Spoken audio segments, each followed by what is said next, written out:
Good evening, Free Enterprise fans, Randomania fans, and fans of this tournament, the Lali-Ho League. Welcome to tonight's race. My name is Zoe Vermillion. I am joined by the lovely Lady at 19 here in the booth. How you doing, lady? I am doing quite well. I am taking a look at our objectives here. I see we have a defeat Mom Bomb and a get Tella. Um, those could be quite interesting. How are you doing? I'm doing very well. I'm excited to be here. Always love being on the mic. This has been a fantastic tournament so far.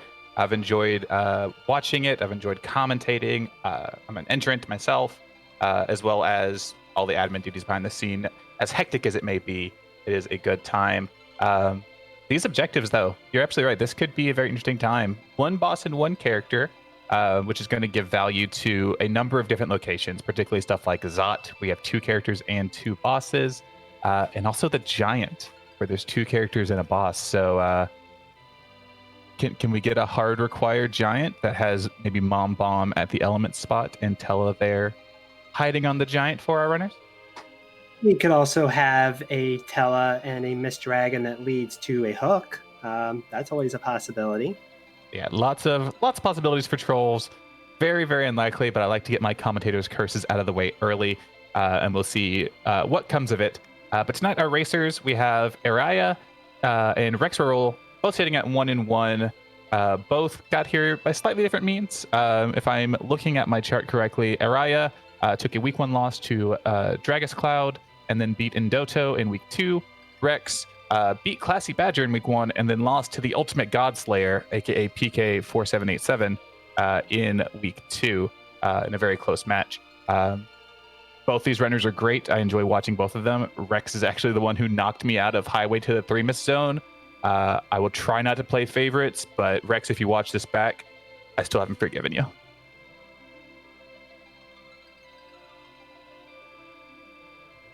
Yeah. So what is going on Rex's side with his naming scheme? Any idea what that's about? I have no idea. No. I can't see the name Greer and not think of Rusty Greer, though, but that's probably because I grew up in Texas in the 90s watching the Texas Rangers. So Yes, absolutely. before he went to the Royals. Anyway, that's my my tithe to Rivers for the seed.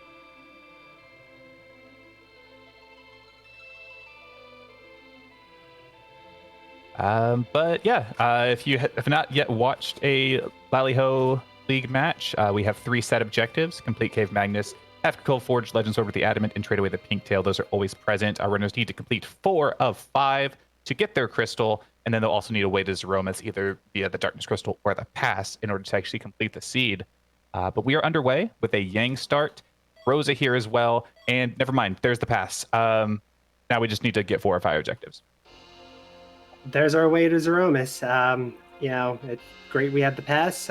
Still have a long way to get there, unfortunately, and still can very much involve going to the moon and maybe even finishing it out on the moon without even having to use that pass. We'll see, but it's going to be very exciting. Yeah, going to be a good match. Every match so far, I think, has been just fantastic to watch. We'll see how our runners go if they diverge right off the bat. There's a couple of different early looting strategies that we've seen various runners employ. Some like to go ahead and dip into Baron. You get to look at a single boss spot and a character spot. I think we had, what was a Vanilla Baigan was there handing out that pass. So that's a little bit of pandering to me, Krim.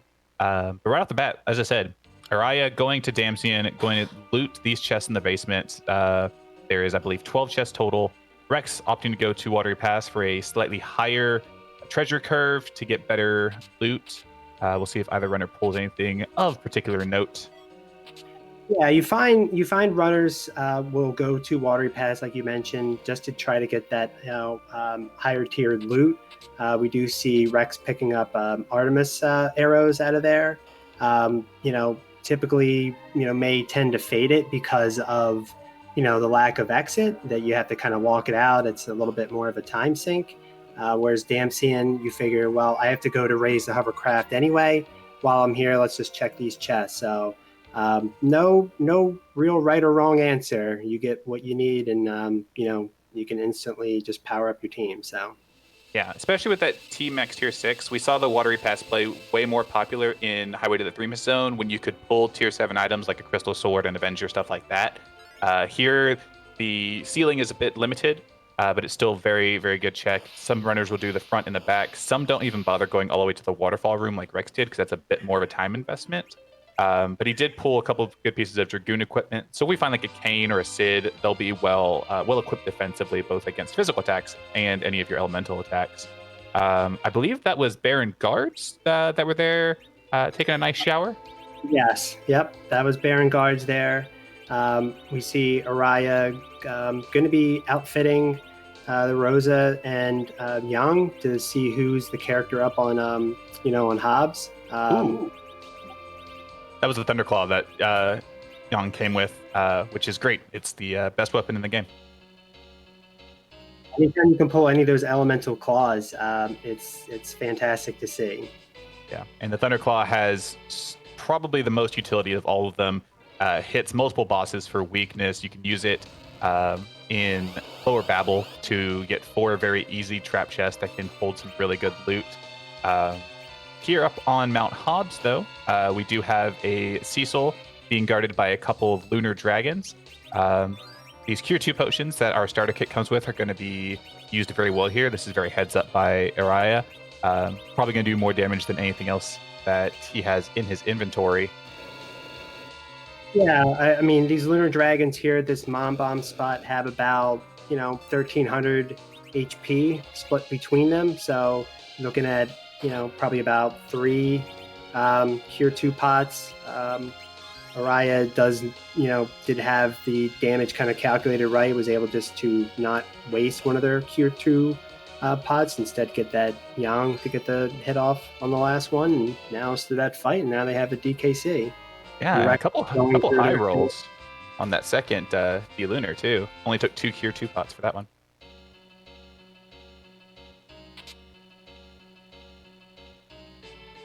Yeah, and as most runners do, they'll usually take the one chest, but with no access to exit. Don't usually find them looting the rest of Hobbs. They just want to grab the one, get out, and move on to the next check. Yeah, without access to exit or with Aeriyah to come in the front way, which gives you the access to those chests much quicker, we rarely see those looted, despite the fact that they are tiered roughly the same as Watery Pass, a little bit worse if my memory of that chart is to be trusted, but still higher tier than, say, something like Antlion. Oh, there's an exit and a tiara. That exit's going to be pretty useful. I imagine we'll see Aeriyah use that to leave this Antlion cave once he is done here. No better place early game to really take use of that. And that tiara, while being Rydia's best helmet, giving a huge chunk of wisdom, also very good for Rosa because of the defensive stats. Resistance to dragons, resistance to lightning, just a huge amount of defense, as well as it's considered metallic equipment for Cave Magnus. So if you want to maybe get the quick first phase of Dark Elf, having a tiara on your Rosa or even your Porum or your Aeriyah will allow them to be paralyzed going in. Yeah, Aeriyah picks up a Poison Claw, which will pair very nicely with that Thunder Claw. I do like the Antlion checks. A lot of runners do fade it, a lot of those treasures, myself included. But yeah, I mean, as you pointed out, picking up the tiara and an exit, which Rexx is now going to have access to as well. So yeah, sometimes does pay off, and having that exit is going to make up for the time that you spend going through this and then some. Yeah, absolutely. I'm a pretty big fan of the Antlion loot, just depending on what other loot I've done or how long I've been in the seed overall. But yeah, it can definitely pull out really nicely. That Poison Claw, though, very underrated find as well as an underrated purchase. I think going forward, people that have Yang starts are definitely going to be maybe looking for Poison Claws more. The two big things about the Poison Claw, it gives +3 strength, which isn't the best, but it's also 90% accurate. And for Yong, having accurate claws is what really gives him the damage that he needs. Compared to like the elemental claws, which only have 80%. 2 claws together averages out. You're still getting a 5% accuracy buff as on top of the 3 strength. It's a very good purchase if you ever find them in stores with a Yong. They're only 3,000 GP. So Yeah, absolutely. Otherwise, you start to get into the wild damage variance as he gains levels, and generally want to kind of keep that under control. Aeriyah gets through their Dark Imps fight. We're going to see in a moment what the reward is as Rexx heads into it. We do see Aeriyah. Oh, there's our underground. Okay. Okay, well, we can get to underground and we can get to Zeromus. Okay, runners, figure out your objectives. Well, if I'm Aeriyah, I'm going right underground. If nothing else, just to check the Feymarch freebie to check Sheila 1. Pairs very nicely with the Bull defense. And that might be it for me. Check Tom or Shop. Maybe see if you get access to Sirens, although not necessarily needed this early, but certainly at least just to get the Feymarch freebie. Does intend to loot back of Watery Pass, which interesting choice. Yeah, we actually didn't see Rexx loot the back. Rexx only looted the front through the waterfall, so we're going to get some new loot here. Assassin Dagger is pretty good. Ninja. There's another Elemental Claw and some Samurai Armor. That Ninja Hat is very, very good, plus 3 to Strength and Agility. Can really help fix your agility issues, as well as push your character maybe into another multiplier to give them a huge damage boost, as well as just being overall a very good piece of defensive equipment. All right, also going to check the front here. But yeah, I agree. Going underground, absolutely what I would do here after maybe clearing up this little bit of looting.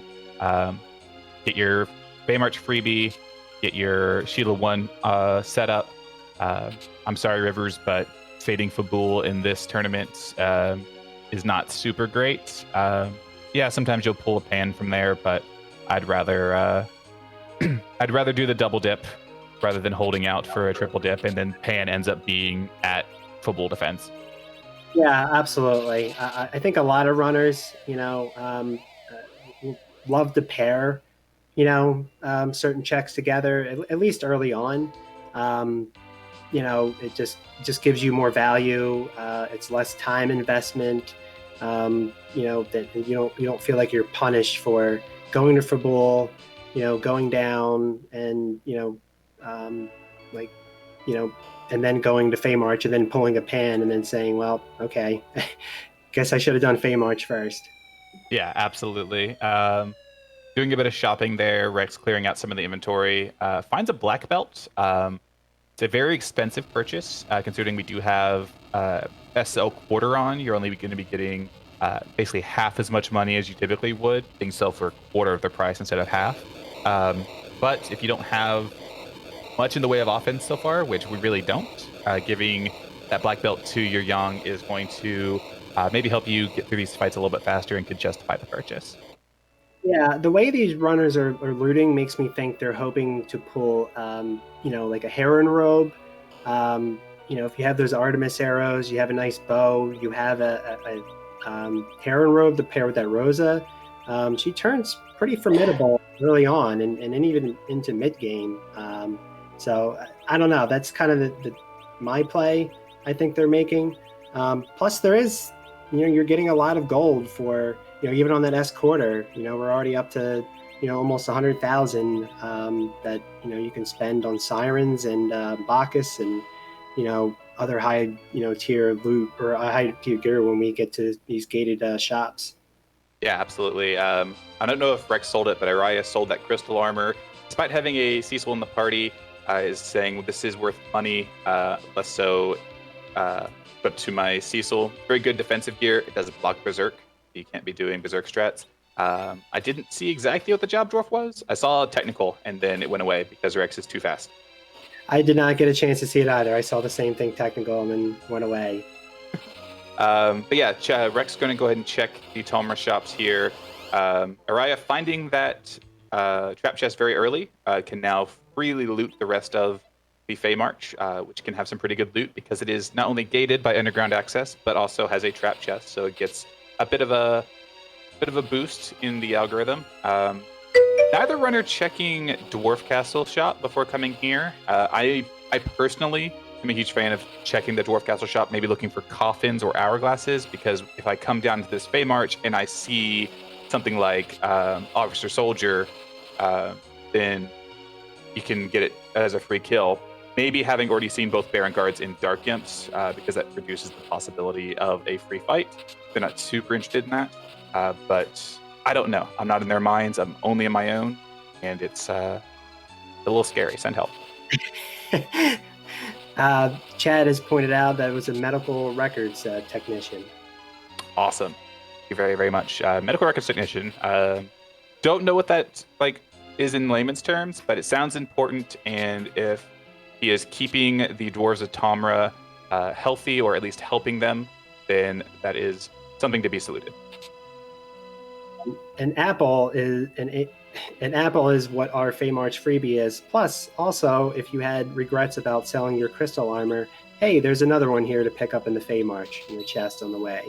And then the Seed going ahead and is proving me that they absolutely made the right decision, even if there is Officer Soldier here, because the coffins are available in Fey March. So,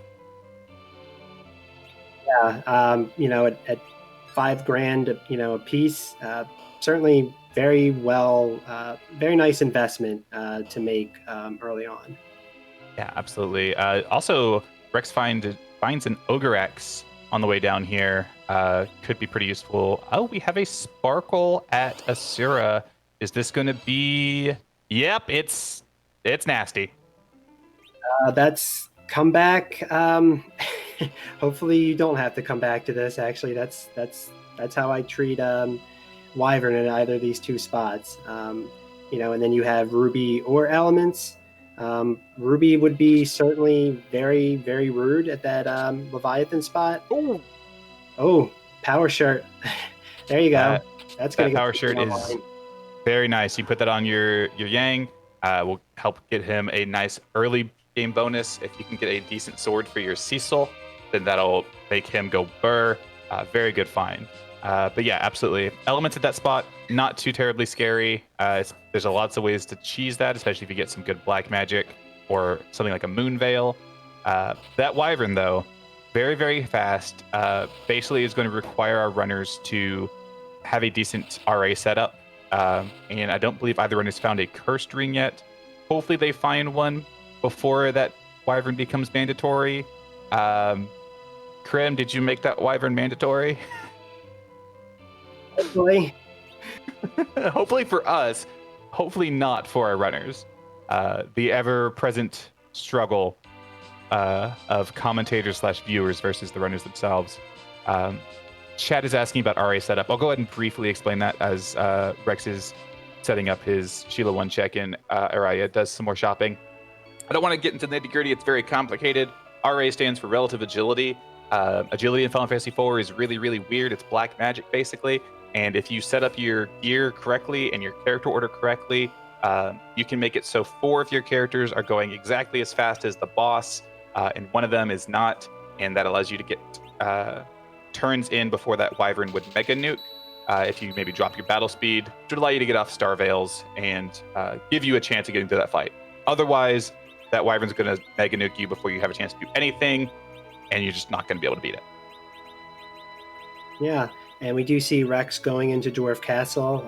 Going to be checking those shops, as you mentioned. Still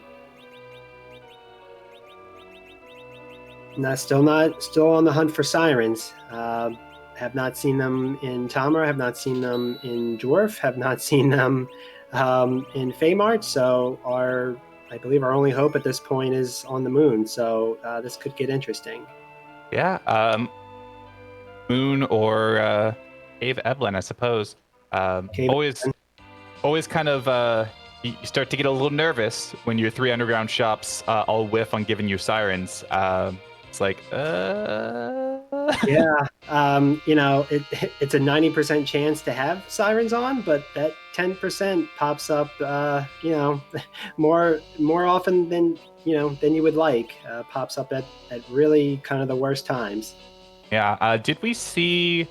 I wasn't paying super close attention to what was in the Tomra shop. I know we have elixirs here in Dwarf, and we have coffins in the Fey March. Depending on what was in Tomra, can really inform whether or not, or how good our chances of getting sirens are.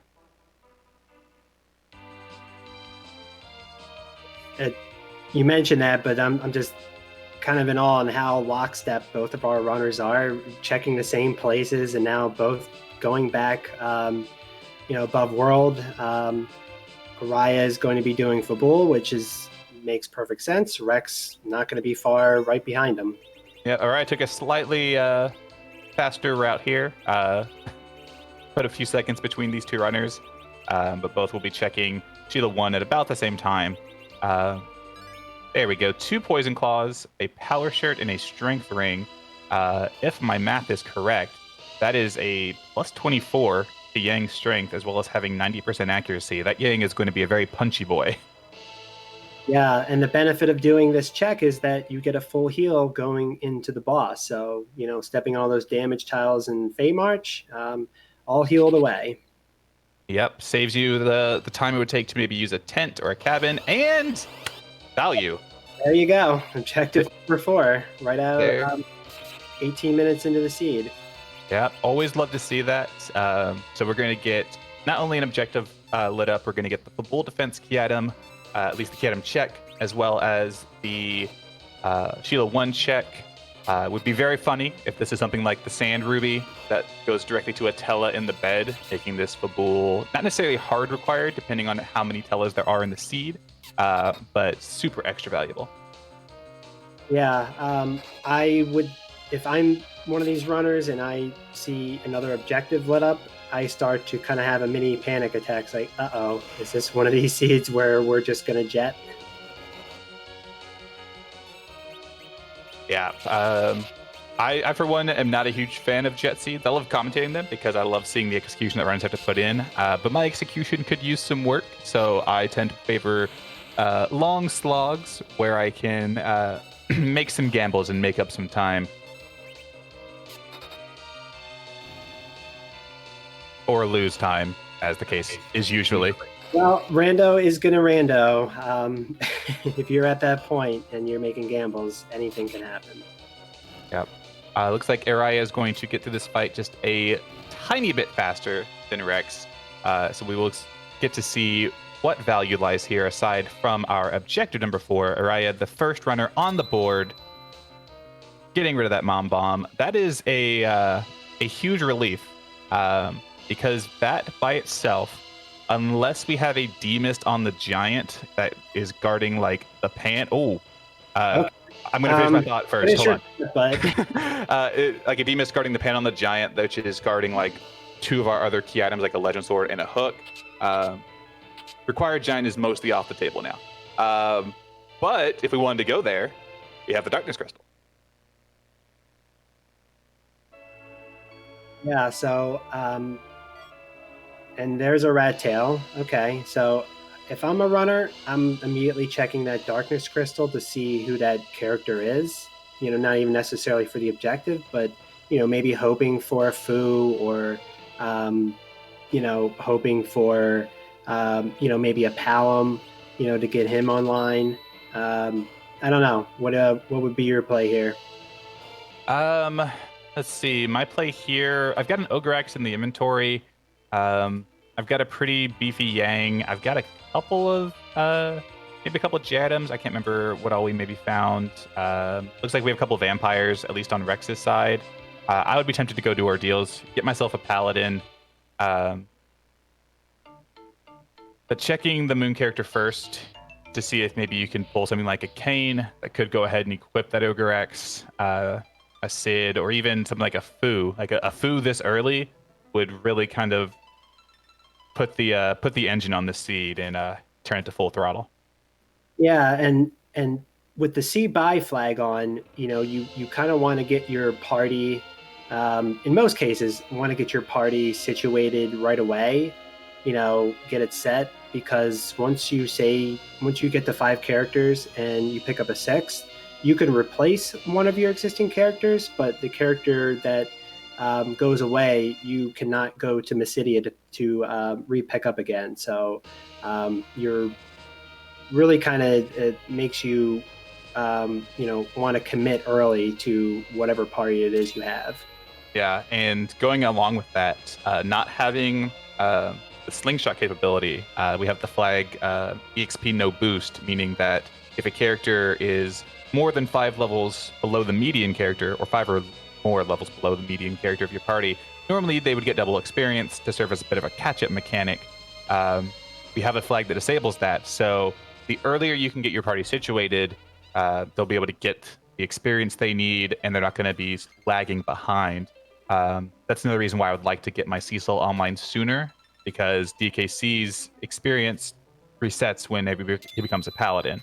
They're considered distinct characters, and anything that DKC has gained will be lost. So that can be. That's one. That's a P kid, not a Palom. But how would you like a Porum instead? I can't answer that question because Damarine's in chat. Well, I'll answer for you. That was a sarcastic question. If I see Porum, when I already have a Rosa in the party, I just go, ugh, okay. Although, you do, once she does get some levels, you now have access to sirens. Here we go. Aeriyah deciding to buy 2 stacks of them. But you have access to Porum, so you do have access to another set of Berserk, Blink, healing. So I dislike Porum, but it's better than, and I'll try to say this quietly, but better than an Eddie. Oh, now you're gonna summon Asuka. You're gonna summon Asuka, right? Yeah, no, the Porum here is fine. I actually really don't hate it because you have those Artemis arrows. If you can manage to pull a good bow and maybe a Heron robe, then you can make Rosa into an archer and still have your healer, plus the extra blinks, the extra berserks. Gets native access to exit without needing to clear Zot. I know that Aeriyah bought some exits, but once Porum gets a few levels under her belt, she'll be able to cast it. Which can be huge utility, especially when you're wanting to leave Cave Magnes or maybe leave the Lunar Subterrane. Having access to exit, it's a huge time saver. Yeah, absolutely. Raya making a beeline right for deals. Rexx, I imagine, is going to be right on his heels. We'll see who we get in either of these 2 spots. I have to imagine, at least in the first spot with the party they have, I don't think we'll pose much of a problem. Before we have a Valvalis coming right here. Commentator's curse. Nope, DKC. This is fine. Yep, fine. He came to say hi. He left the mirror room. He's just really happy to see himself. A little confused that it's actually a mirror and he's not fighting a paladin version of himself, but Rando does sometimes. Yeah, you see that base level Porum just going to be able to just tank all 3 of these hits. All you have to do is just sit, wait. He fires 3 waves. He gives a speech about justice, and then he fades off into the sunset. Did you know that justice is not the only right in this world?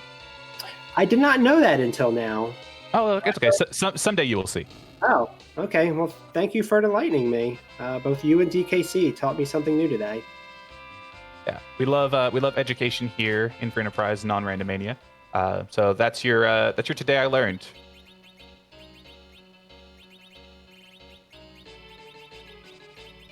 So there's something I've always been kind of I don't want to say confused about, but this back attack, how does the agility work for this? I guess you get to explain, because we have a completely free boss in this back attack spot. This is a free ordeal so far. So the agility here, because it's a back attack, it gets to go first, and then your normal agility calculations come into play. The exception to that is if it's a Wyvern here. To give you a chance, Boardface has programmed that if Wyvern specifically is in this spot, I believe Wyvern waits two of its turns before it mega nukes to give you sufficient time to actually stand a chance, because if Wyvern just went first, the spot does have decent magic attack because Mylon Zed needs his curse to land in the vanilla game, and his dash effects landing are based off of magic. That Mega Nuke would just make ordeals basically impossible for the majority of parties if you didn't get a chance to respond. Yeah, and Aeriyah is attempting to take out the King, Queen, and Evelyn, before their script runs out, before they go away. Has about, 3,000 XP or 3,000 HP, so about 1,500 apiece. Actually does manage to pull it off, so Queen Evelyn will follow shortly behind.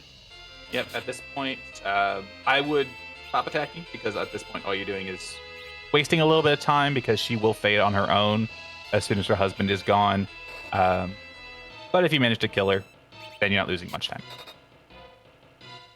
We'll see what strategy Rexx employs, if he will just kind of Rexx is going for my strategy, which is wait. Yeah, if there's too much HP, just let the script roll out. 3 fire 2s from the king, and the fight is over.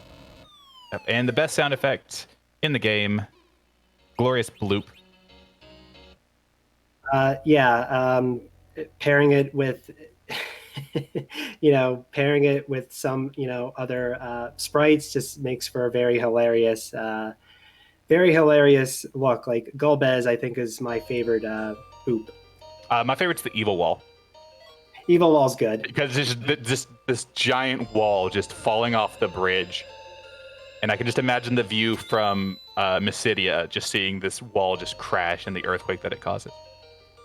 While we're laughing at that, I was looking at Aeriyah's screen. That's a whale. I did not see what the enemy got was. Hook, I believe. So that allows us to turn in our rat tail, as well as another character check.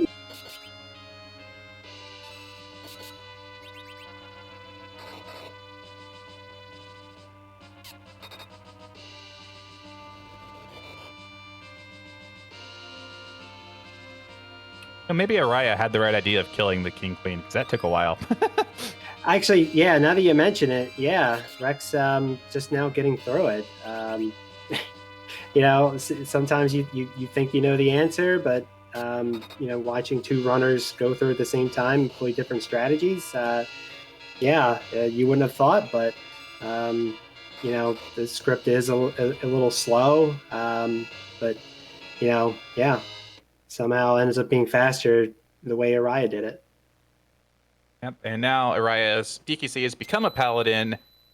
He has shed the dark armor. I think he only had a black armor and like a darkness sword equipped, but he shed those, and he can now equip the holy swords, get access to some rather useless white magic aside from the exit spell. But more importantly, that Tella, wherever he's at, just got all of his spells, including Meteo. So if we can find him early, it can be very, very useful.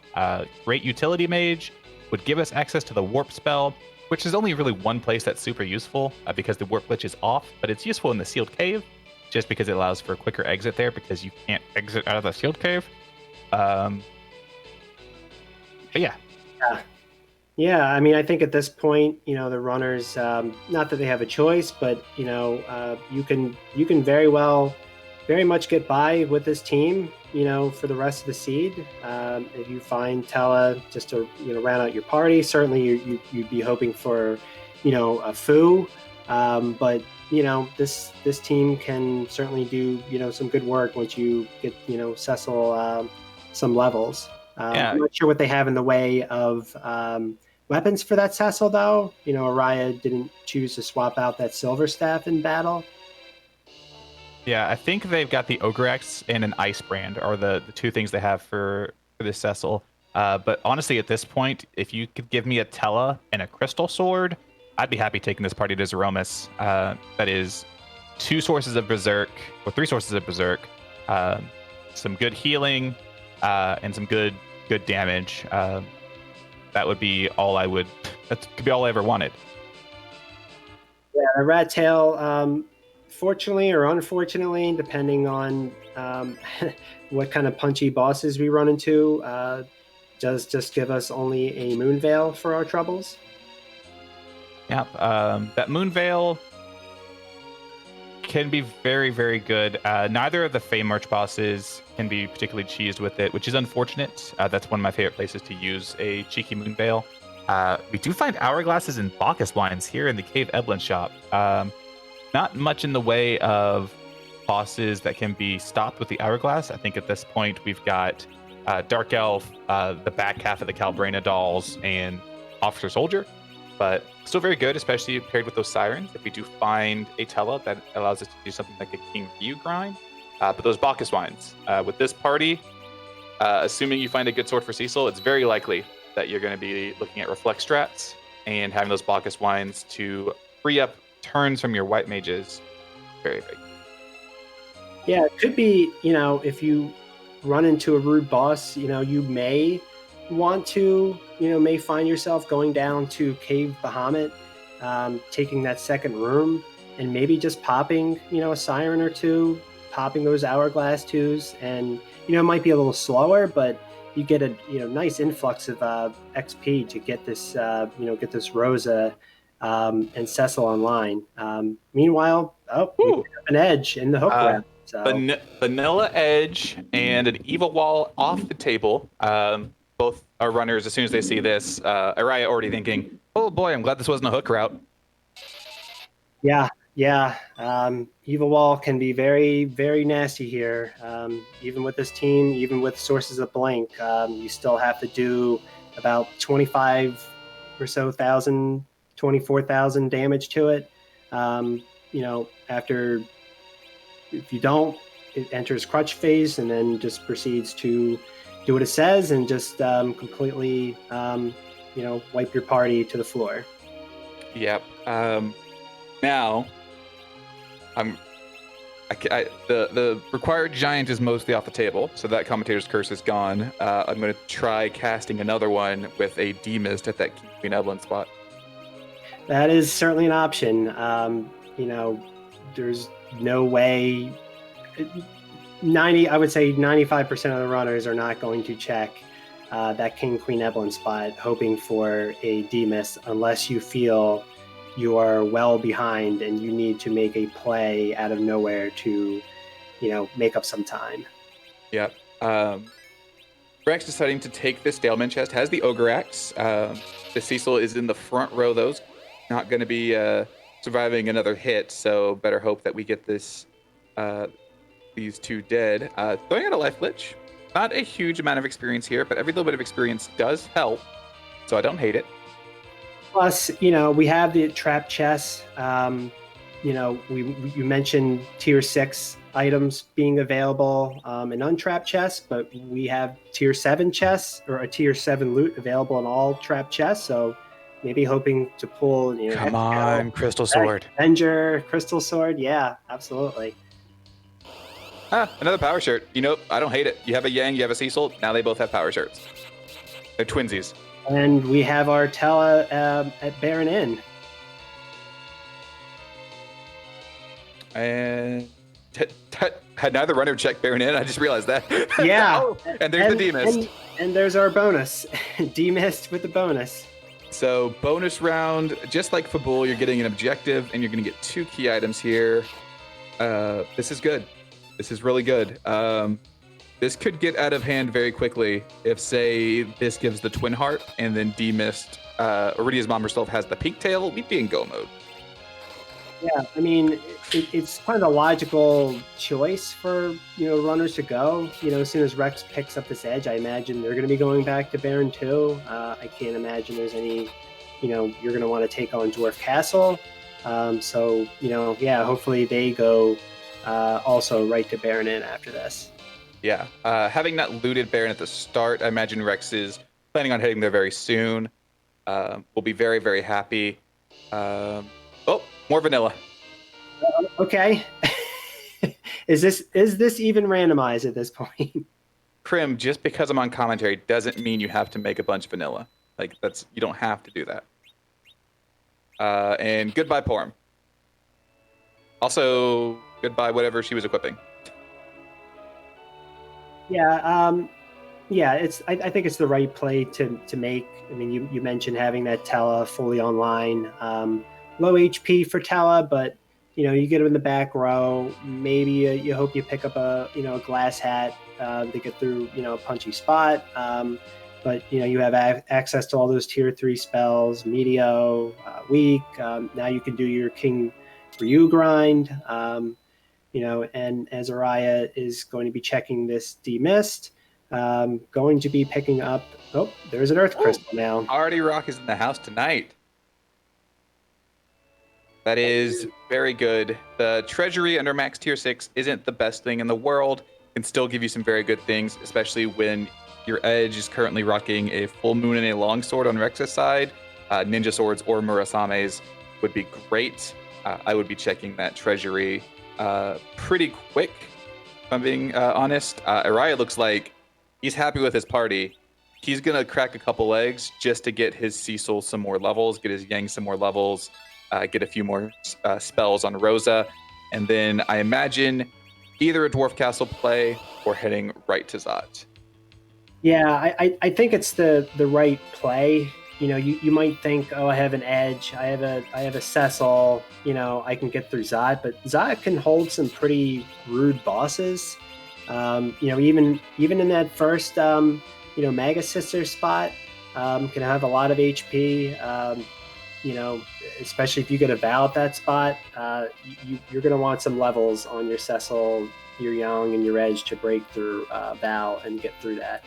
Yeah, absolutely. Aeriyah realizing the Ogre Hex wasn't going to one-shot the egg. Very heads up play to pivot over to using one of the coffins that he had bought. Going to crack another egg here. I can't imagine he takes too many. I don't think you do your full grind here right now. Just because from where I'm sitting, your Edge doesn't have the best weapons yet. And if something like a cane comes along later and you've got, say, a defense sword or a white spear, that may be a better option if you can get him online quickly. Like if he's at the top of, say, Zot and you find one of those in the treasury. But looks like he's going to take quite a few of these sirens. So he's going to effectively put himself out of replacement range on all those characters. He's committing to this party with maybe the exception of ditching Tella for Fu if he comes across it, because Fu gets no benefit from levels really, except for a slightly larger HP. Yeah, the only issue with that is that kind of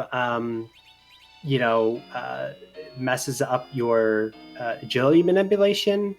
Having your agility manipulation is fine, the way it is with that Tella, on the floor. Aeriyah deciding only to take 3 sirens. So yeah, I think that's the right play. Maybe they could have gotten away with 2, but actually going to be checking. Looks like they're going to be setting up to check Dwarf Castle instead. That's a very interesting play. I don't hate it. You're down here. You just got some levels. You should be able to get through this without too much of an issue, unless you have something nasty here at the first spot. Looks like we have a Mylon variant. Neither of which is going to be too terribly bad. Edge having Flame will help you clean up Mylon and friends. And then Mylon's Edge just very punchy. You have a couple of different ways of exploiting his weakness. I don't know if Aeriyah has a Fire Claw, but that would do very, very well. Looks like Rexx doing some shopping here in Baron. I wonder if he's going to go dive this Baron key first before checking Demist. That does look to be the case. So we're finally getting some true divergence after these runners were in lockstep for the first 30 minutes of this seed. Yeah, you love to see it. Selfishly as a commentator and also as a watcher, either play could pay off, or either play may not pay off at all, and Earth is the answer. I mean, you just don't know how it's going to go until you get through it. That's the beauty of watching these races. Yeah, I like Rex's thought here. This is going to be a character check that's going to be fairly easy for you to get done with this party. So if you are wanting to maybe swap someone out, this is going to be another good opportunity. And it's potentially 2 key items. You get the one from the Baron pot, and then you can take a look at the Odin spot. And if it's something you can do, you can maybe steal a bit of an advantage there. Whereas something like Zod or Dwarf Castle is only going to give you 1 key item, and then 1 or 2 characters depending on where you go. But Aeriyah made it through that Mylon Zed. Let's see who the character here is. Well, that's a blue robe. That's, oh boy, 50-50 chance of an all gauntlet. Yep. Hey, it's a second edgy boy. I am not interested in taking it. What is happening on Rex's side? That was weird. It froze on the frame that the Baigen sprite was walking over his character. It looked like Baigen was giving him a hug. Oh, well, he just wants to give him a hug before transforming into, horrific snake monster. Yeah, snake hands. But Aeriyah getting some good luck there. It's only a Water Hag. 3 hits. Water Hag will go down. creepy Water Hag Golbez's hand will steal the crystal, and then we'll find out what Luca is wearing around her neck today. What is the latest in Dwarven fashion? Yeah, that's the one problem about doing dwarf is well, you don't need your boss anymore, so you're just looking for your key item. So if it ends up being a bust, you get some XP out of it, but you just think, I just sat through this whole cutscene here, of Golbez's hand, disembodied hand, just kind of floating through the crystal room to get steal the crystal. But the same could very well be true on Rex's side. They could go through the same thing, have to sit through that whole cutscene and get nothing for it. Yeah, I like these plays kind of equally. Aeriyah, probably realizing that Dwarf is, as far as time investment towards experience points gained, probably one of the better places at this point in the game. Gets a cat claw, not a key item, but Yang's best weapon, so you don't hate that. Yeah, I mean, you might start to feel like, just speaking personally, if I see that, I'm like, well, I guess I'm behind now because I spent that time doing those 2 bosses, sitting through that cutscene. Now I'm going to have to go to, looks like they're going to be going to Baron as well. So they're going to be following right behind Rexx.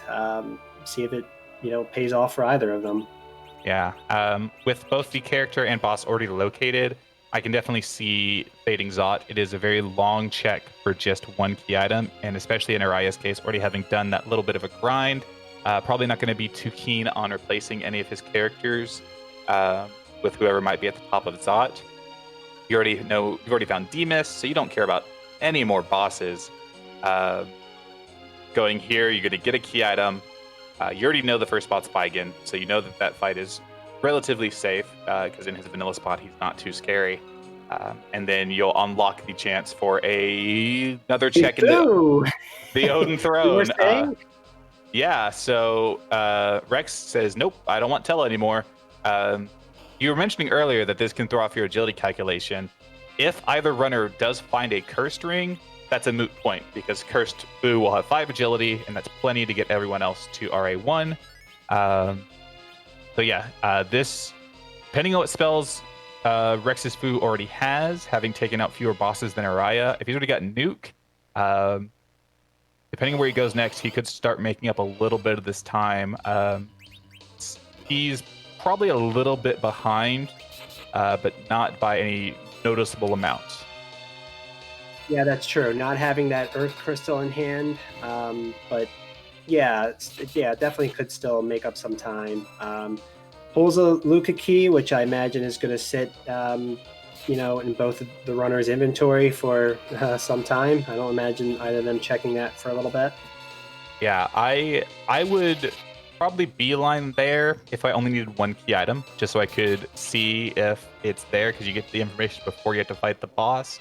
And it's about a 1.5 minutes time investment. If you're already kind of in the area, to get what is effectively free information, which could be your go mode. Rexx is reading your mind, checking armor shops, hoping to pull that curse ring to anchor that foe. Yep, absolutely. That would be the first thing on my mind was, okay, well now I don't have a good anchor, but I got a foo. I need to solve that first problem very quickly. I'm gonna park exactly halfway between Kaipo and Mist so he could check both. I like that. Yeah, that was good. Yes. And nothing there. Okay. I think we still have the Troya shops, or the Troya armor shop, and that might be it. More reason to head over to Troya. You also have 18 chances to pull a curse string out of the treasury, so maybe want to check that treasury as well. Yeah, that would be my next stop after this.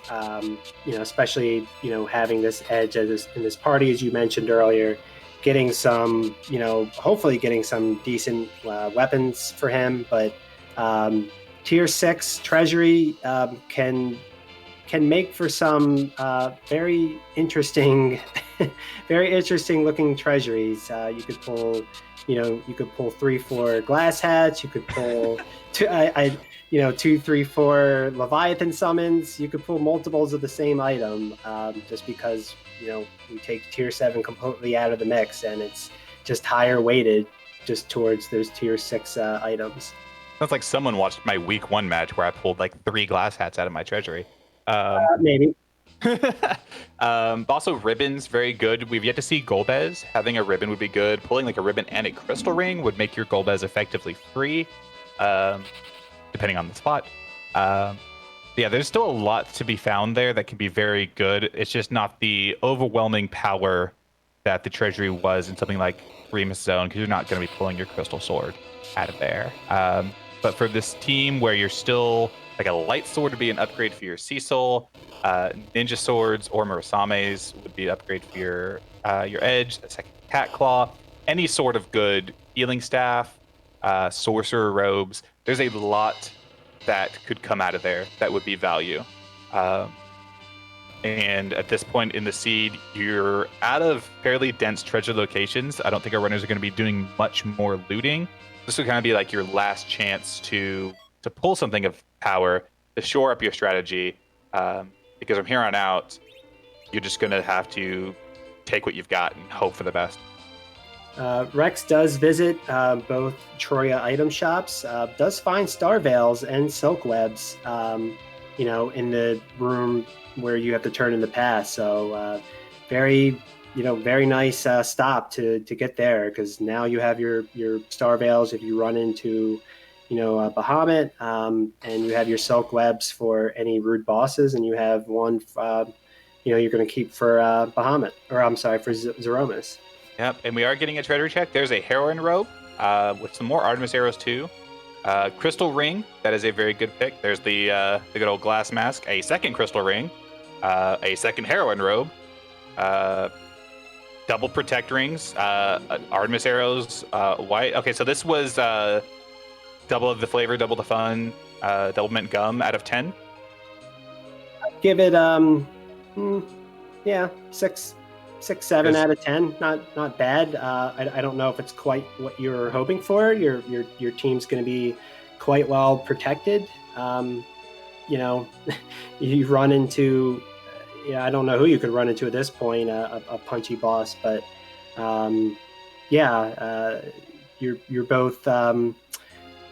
You're just whelmed. You're not underwhelmed. You're not overwhelmed. You just are. Yeah, a couple of doubles in there. 2 packs of Artemis arrows, 2 protect rings, 2 crystal rings. So I'm going to give it a 2 out of 10 just for the meme. Rexx opting not to check these first 2 chests for maybe the Flame Dog, which could have the potential of something like a crystal sword or an X-Cal. I, at this point, would probably still be looking for it after that fairly busty treasury. Aeriyah, however, is diving Sealed Cave, finds a package. That's not going to do us any good. We found our Tella. This boss is not going to do us any good. The only benefit to keeping this would be to get closer to 10 key items and the experience from the boss. Yeah, I might just decide to walk. Well, we see Ogopogo there, and Aeriyah says, I think... Well, okay, maybe they are gonna... Nope, they just load up the wrong save. I think Aeriyah wanted the knowledge of what the boss was there to maybe better know what to expect, and I don't hate that. Because now he knows that Ogopogo is off the table at other nasty boss spots and can go in with maybe a bit more confident.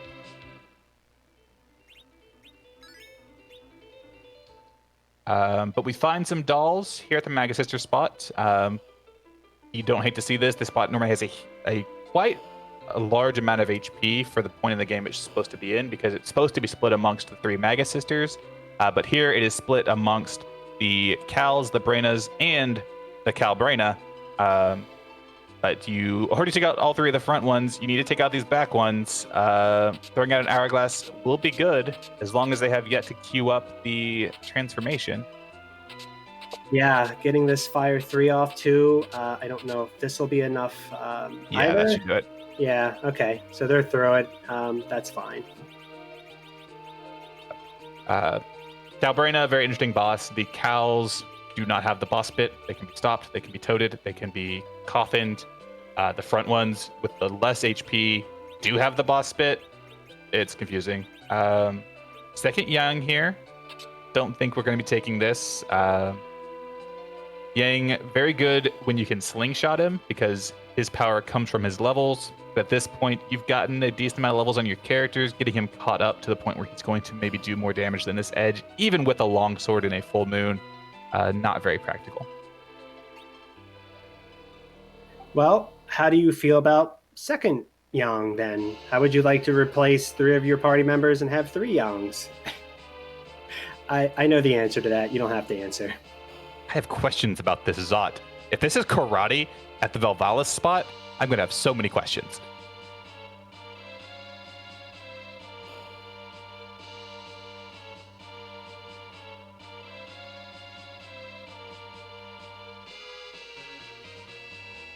Okay. Whew. Just officer soldiers. Unfortunately, it is basically our last free fight. We've seen the Baron Guards in the Waterfall. We had the Dark Imps at Antlion. We've had Officer Soldier here. We had King Queen on Ordeals, and we had Water Hag and Dwarf. The closest thing we have to free fights now are Bahamut, when you can Star Veil him and not really be worried, and something like Dark Elf. If you can get him to phase 2, you could stop him or weak him. Yeah, if this moon ends up being required for any reason, there's a lot of spicy bosses left. Golbez, Kainatsu, Valvalis. Alt Gauntlet. I'm already seeing Alt Gauntlet required on the moon. Yeah. Things could get spicy. Things could get out of hand very quickly. It makes it an interesting play because you have to go to the moon. You're kind of sitting in this halfway point if you're Aeriyah, where you have some levels. You wonder, is it enough for them just to take the moon bosses without having to do any grind whatsoever? Absolutely, yeah. And Aeriyah has 2, 4, 6, 7 key items, maybe 8 after this Zot play. And it will be 8. That's a Sand Ruby. I don't imagine Rexx turns that in. I don't know if he checked the bed while he was in Kaipa looking for a curse string, but I can't think of anyone that he would add to his party. I mean, it may be worth picking up for, I don't know, would you take a second Fu? I would think about taking a second Fu. The problem is 2 of our dupes are already off the table because of this Zot. And we only get 3 dupes per seed. So the odds of that third dupe being exactly a Fu and being exactly there would be rough. Looks like we maybe got a nuke unlock, though, which is very, very exciting. Rexx is going to now go do this dwarf play. No, we have seen all of our dupes because we've seen the second Edge in the 2 Yangs. Yeah, right. That's all of our dupes then. Yeah. So no chance for a second Fu. At this point, we've seen, I think, 6 of our characters. So there's still 4 out there. My math could be completely wrong, though. I think we've seen 7 of our characters, actually. We have yet to see a Kane. We have yet to see a Rydia. And Palom, Sid, and Edward. Yeah. Yeah, so we'll have 3 of those 5 left in the seed. I doubt we'll see them all, because I doubt we go to the Giants, because the D-Mist is off the table, and so is the Mom Bomb, and so is the Tella. So we won't know who's there. But at this point, if you're Aeriyah, you've done Baron Castle, you've done Zot, you've looked at Sealed Cave. All you have left is Keyless Tower, the Fey March, which wasn't particularly friendly, and the Moon. What do you What do you do? I think, I mean, I take this statistical, play. You're still looking for uh, three Oh, key and the items Odin spot. and the Odin spot. Right. Yeah, that's right. I would go Moon. It provides, fantastic grind opportunity at the same time while you're doing your checks. So you're not doing a separate grind. You're checking key items. You're getting XP in the process, and I'd have to imagine that it's going to lead to at least one required key item at this point. Yeah. Aeriyah will be checking that Odin spot, though. I don't hate it. You're here. Yeah, this is exactly what I would do. You just got, put right outside of Baron after Zot. You're never going to be closer than you are now because you've already done Baron in. Go ahead and peek this. If you can take it now, take it. If you can't, keep it in your mind who's here before maybe considering doing that nasty Fey March. Yeah, I agree. A Fey March, I would absolutely put off, but spending a lot of time in this inventory getting people equipped for what could potentially be a reset. If this ends up being a fight that he can't take, this is free time given back to Rexx. I would have maybe done that before saving. But CPU. Okay, so this fight is free in scare quotes. If you have the healing, you're never in danger from the attacker. And if you take out the defender, you can do that. Two of your melee are back road to hit CPU for full damage. This should be doable. Chet kind of alluding to, I would have no gumption about just queuing up a Meteo and just letting my party just go to town on CPU. CPU doesn't have a lot of HP in this spot, even if it starts to get some Globe 199s off. You see Edge throwing out a Ninja Star for almost 3K. I think you get through this just fine. Yeah, it's got 17,800 HP on the main CPU body itself. Fun fact for anyone that doesn't know, it's 10 times whatever the healer heals it for. And that's also the same amount of HP that the orbs have, which is very funny considering that virus hit that defender for 1,782. So it killed it by 2 HP. But yeah, this is going to be over pretty quickly. These Ninja Stars that I normally consider to be GP fodder, doing some nice work here. Reflecting the float, hit the CPU body instead of the attacker, so no Quake here, but should still be able to clean this up pretty quickly. Whereas Rexx is going to go find this package, maybe check and see the Ogo Pogo, and then will presumably be leaving the sealed cave very quickly. And I have to wonder what he does. Does he come do the CPU or does he go to the moon? I mean, we've talked about some of the divergence, but really our runners have really kind of checked the same spots, just at different intervals.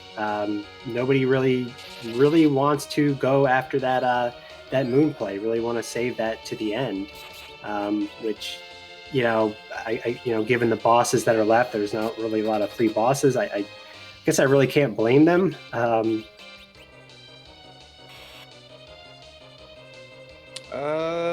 Rexx is not reset yet. Oh, there it is. Okay. Yeah, Aeriyah. There was a white spear in the Troya treasury. Aeriyah has promptly yeeted that at the CPU for a nice cool 4,000 damage. Chat still cheering for swag rocks. I think it's past the point where it would be useful, but the fight would probably be over if he had led with the swag rocks. So. Yeah. I mean, you get scared of that Globe 199 because that's quad 9 damage in most cases, but it doesn't do it infinitely. It will do it, and you feel free to correct me if I'm wrong. I think 3 times, and then we'll revive the 2 orbs, which will give you enough time to, get your party healed back up. Of course, we just get a crystal armlet for our troubles that Aeriyah is going to be walking out, which surprises me. Yeah, it surprised me. There wasn't a lot of HP there. Globe 199 comes out twice, so it's actually a very easy battle of attrition to win as long as you can heal up whatever damage is taken from the attacker after you've done reses, and if you can time them correctly so that the attacker isn't back up and killing people as you try and res them. But yeah, walking this out, I wouldn't have. The Odin spot for the difficulty gives less experience than Dwarf Castle. And when you've already killed some eggs, maybe not worth keeping the experience. Maybe just really wants that crystal glove, though. I don't know. Maybe it's the Infinity Gauntlet, and he's got to find the stones. The thing. I don't watch Marvel movies. Stones. Yeah, we could. Yeah. Maybe we make that a flag at a free enterprise. Yeah. I did see Aeriyah pause for half a second. I think thought, do I want to take on these Fey March bosses? But then said, no, you know what? I have a lot of checks on the moon. Let's go to the moon instead. Hopefully we'll be less rude than the Fey March. Yeah, both runners leaving Keyless Tower, which is probably my favorite play. The math is correct, though. Up here is going to be your most chances to get your key items. Right now, you're looking for any combination of the Pink Tail, the Twin Harp, or both the Adamant and Legend. Any two of those three sets will get you go mode. You have a pass, so if you can find them, you don't have to come back here. But it would be a bit of insult to injury if the Keyless Tower was Pan, which led to Twin Harp and Legend Sword, and then the Twin Harp itself was the Pink Tail or the Adamant. Oh, I was wondering what menuing Rexx was doing, but Rexx is actually going to be setting up a warlock grind here, putting that mute dagger on that edge. Imagine going to be berserking them up, getting maybe a mute off, getting the mute belt off, and then leading with that edge to clean them up. Yeah, it doesn't have a anchor, so no RA1 setup to get off the mute bell before they cast their first round of spells. So did lose the Rosa here, but Edge should be able to clean these up in 1 or 2 hits. The main danger here is that after they go through their initial rotation of spells, they will then punch after they, I believe, after they're scheduled to cast Weak, and they punch decently hard for what is ostensibly frogs in robes with unusually attractive legs. That's kind of how I've always thought about them too. This is not my favorite grind to do for exactly that reason. Wait, hold on. Are these women? Is that just their hair? Yeah, that's their hair. Yes. I've always thought they were frog-faced, like the Toad Lady. Oh, that is hilarious. I'm gonna be quiet for the next minute while I think about my life decisions. You take over. Okay, I think that's a wise decision. Rexx doing his grind, Aeriyah taking on this dark elf, I believe in the ribbon room here. Not very scary. A lot of HP, but kind of war of attrition. You get healed up. You get make sure you just keep on top of those weeks and wait for the me change phase, and then find your favorite way to take out the second form, whether that's stop, whether that's weak, variety of ways you can clear through that. Nuke is also a very popular option. Nuke always works. Okay, I'm back. Okay. Have you come up with any rationale for your life decisions, or come up with any answers? No, I'm just gonna have to cope. It'll be fine. But you're absolutely right about the dark elf. You can get this into the me change phase. You have this foo. I'm pretty sure your foo has weak at this point. It's Aeriyah's is fully online. So is Rexx's. So you can get the weak off and enjoy it. But you'll also leave dark elf with less than 10 HP, and you can just clean him up with a single hit. Yeah, it gets one punch off. After that Hourglass 2, gonna get this week off. Gonna be cleaning up with any hit, and we'll be getting through this.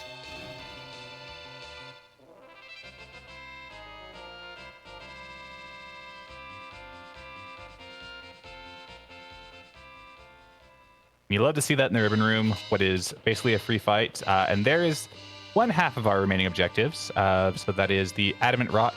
So now we need 2 of the Legend Sword, the Pink Tail, or the Twin Harp. That's either the Adamant or the Legend was probably least like the lowest on your wants list as far as stuff that it can get you to go mode, just because you still require to find another item. But happy to have it. Yeah, I mean, you get the Legend Sword, you forge that X-Cal. Great weapon for Cecil. Yeah, I forgot our Cecil's still rocking like an Ogre Axe, so yeah, maybe you really do want to forge so you'll have a weapon for his Aromas. And it's a party. Mylon and friends. Mostly free fight, I would say. Not particularly scary here. Moon so far, not so bad. Question mark. Did you know that going to a party at Mylon's place is just like the most obnoxious thing on the planet? Well, why would it be the most obnoxious thing on the planet? He's got so many friends that he only plays one song, lady. It's just one song over and over. It's on repeat. And what song is that? It's just Thriller by Michael Jackson. Okay, I should have seen that coming. That's why his friends are always dancing like that. I've got nothing. Now it's time for me to rethink my life decisions.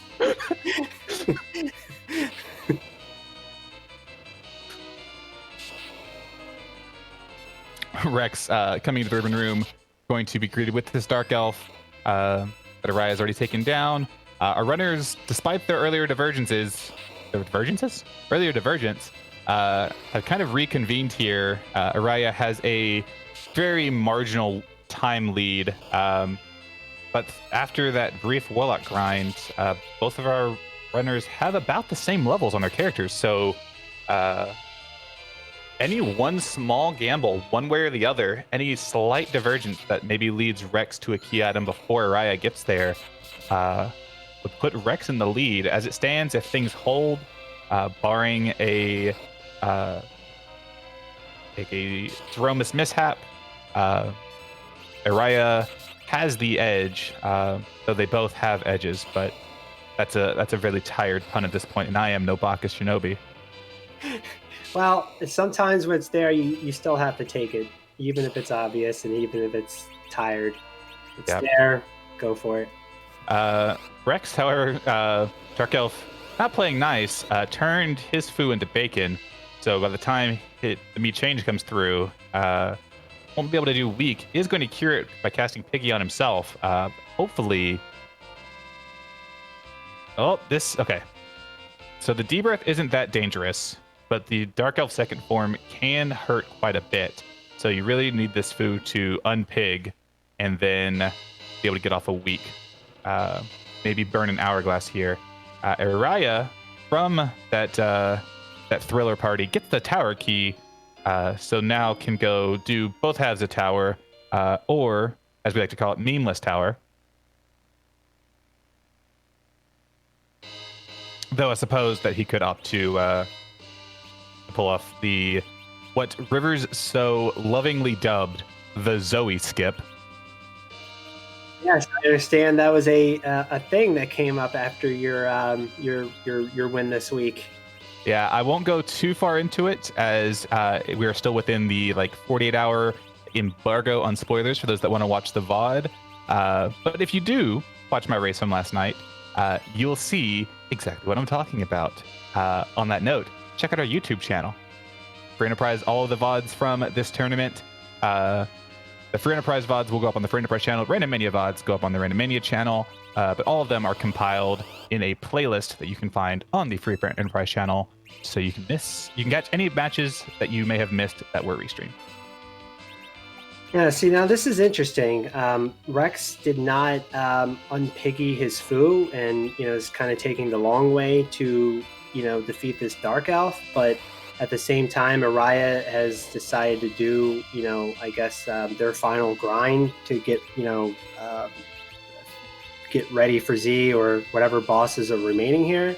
So depending on what Rexx does next, depending on what bosses are left, Rexx could catch up, or Aeriyah could be, well set to take on, like I said, if you run into, I don't know what you would run into, honestly. I mean, even a Golbez, you would be fine with either party. Yeah. So I don't dislike the grind, but I think you're kind of, seeing as you have more checks you have to do, unless you're going to try to make a play where you're going to leave to check tower and hope that you're kind of go mode. I'm not sure what the what the right answer exactly is. I like this. That tower key gave Aeriyah 10 key items. So now the King Ryu fights, if you get off a life glitch on one of them, you'll be getting 180,000 experience. So that gives you the freedom to get your experience here, and then you can just start checking locations and reset out of them without having to walk them out if they're not giving you something that is particularly useful. At this point, the only things that you're going to be getting are going to be stuff that advances your go mode status, or the pan. If you get the spoon, you just reset out of it. If you get another key item, then you're either directly given go mode access or go mode progress, or you have a pan you can go check. The tower key in our hand means that we have access to every fightable boss key item check. So it becomes much more feasible just to go ahead and grind and get out of the way. Right. We've seen that D-Miss, so we know D-Miss isn't hiding anywhere. Runners have reset out of that package, in a sealed cave. So yeah, I mean, it's really just a hunt now between, Crystal Sword Altar, Mass Immunity Altar, and Cave Value, I guess I would say at this point, if you're intending to stay on the moon to finish out your checks. Absolutely. So what I anticipate seeing Aeriyah do here is maybe go check the Crystal Sword altar, reset out of it if it's not a good check, exit out, go check the Muramasa altar, go peek Cave Bahamut, and if you still have yet to get go mode, go do that tower key, and then if that's a flop, well, you've got Fey March. Yeah, I honestly forgot about Fey March, to be quite honest with you. That could very well have both pieces of what we need to finish out this seed. Yeah. That's something scary to think about. Yeah, and the scarier part is we still have yet to find a cursed ring. I think maybe with the heroine robe equipped on Rosa, you might be able to get to the 51 agility that you need, but you would need some extra levels, and I don't think we're quite there on Rosa. That is assuming you keep Fu as your anchor. Yeah, as our restreamers pointed out, that's a wyvern waiting there in the Fey March, which is the reason why you're pointing out the agility situation. That could very well turn into a very, very scary play if that is required. Yeah. Elements fight here on the Masamune altar. Kind of love to see this. Looks like we're going to go Star Veils into bouncing off a couple of... looks like we're going for nukes here. Nuke or Fire 3 would work equally as well. Fire 3 more MP efficient, in my opinion, but if you're going to just head back up, you'll be fine. Though the Fire 3 would probably be hitting for quad 9s. Now you're in a Ruby phase, so if you're not planning on going for the HP skip, you have that Mute Knife. This iteration of Ruby is a mage. You could do some extra damage. Yeah, but you want to get through this quickly now because those Fire 3s and that glare, you saw those Fire 3s come out for almost 2k. And now this glare, I would imagine, is probably going to almost wipe this party. Yeah, you definitely don't want that Yang to be hitting directly. You want to be reflecting Fire 3s here. This fight is perfectly safe. If you get a blink up on your Cecil, cover your Fu, reflect a few Fire 3s. You won't even switch over into Ruby.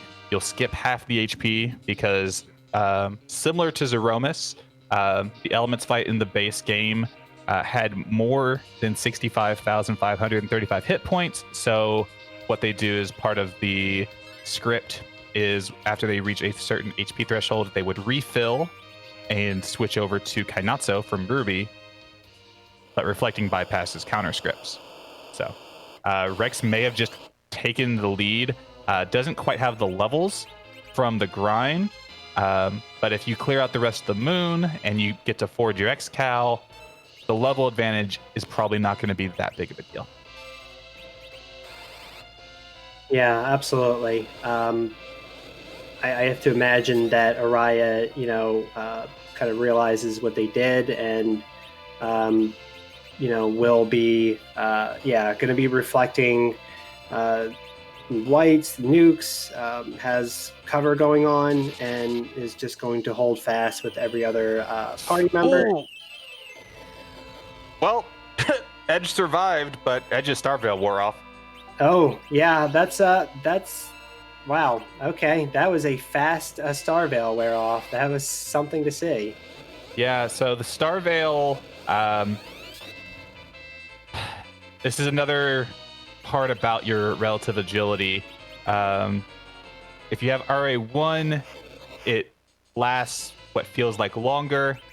I don't know the exacts on there, but I typically, whenever I don't have an RA1 set up, I feel those Starveils fall off at the exact wrong times.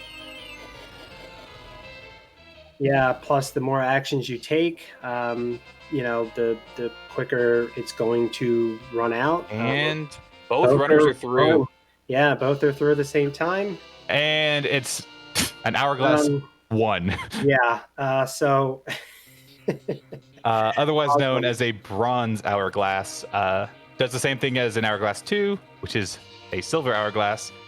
Just the stop duration is shorter. This is the only way to get an hourglass 1 under non-S wild circumstances, because you can't find them in treasure chests or shops, only from key item rewards. Now this is, I don't know if you can put yourself in the minds of one of these racers. Like, do you feel like you're behind? Like, they're in lockstep, but obviously they don't know that. Do you feel like you're like, oh my god, like, what am I doing here? Like, I'm getting bust after bust. For both of these runners, I feel like I'm behind because both Zot and Sealed Cave were busts.